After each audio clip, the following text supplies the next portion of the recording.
Good evening, everyone. Tonight I'd like to show you how effective your left hand can be in making your piece come to life if it's a waltz. So the rhythm has to be there. It has to have a rhythm to it, but it can't be exaggerated and overdone.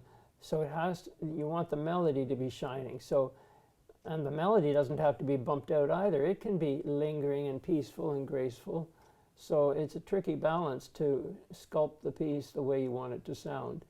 But if you can think of the first beat, not just heavy, this is the Chopin waltz in A minor, opus B150. And if you can think of 1, 2, 3, 1, 2, 3, 1, 2, 3, 1, it's going to be a lot nicer than.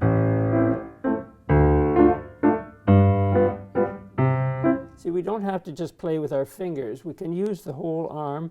We can use the movement, the freedom of the elbow, rotation, doorknob rotation of the hand, and just the swooping down below the keyboard and over and up. Then you're going to get more.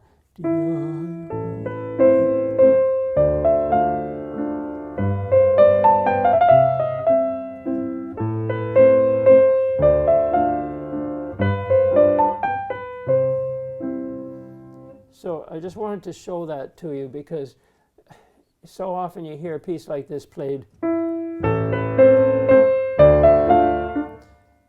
It's supposed to be medium soft to begin with and allegretto, not allegro, and then it's supposed to go to a soft piano. So then you can have room to have your crescendos and your fortes and so on, and then come back to floating off gentle and soft. Give the piece a sense of magic.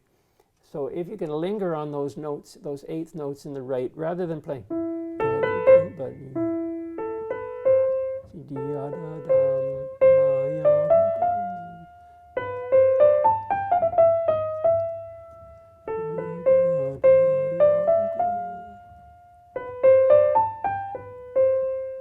And the other thing is to link your notes.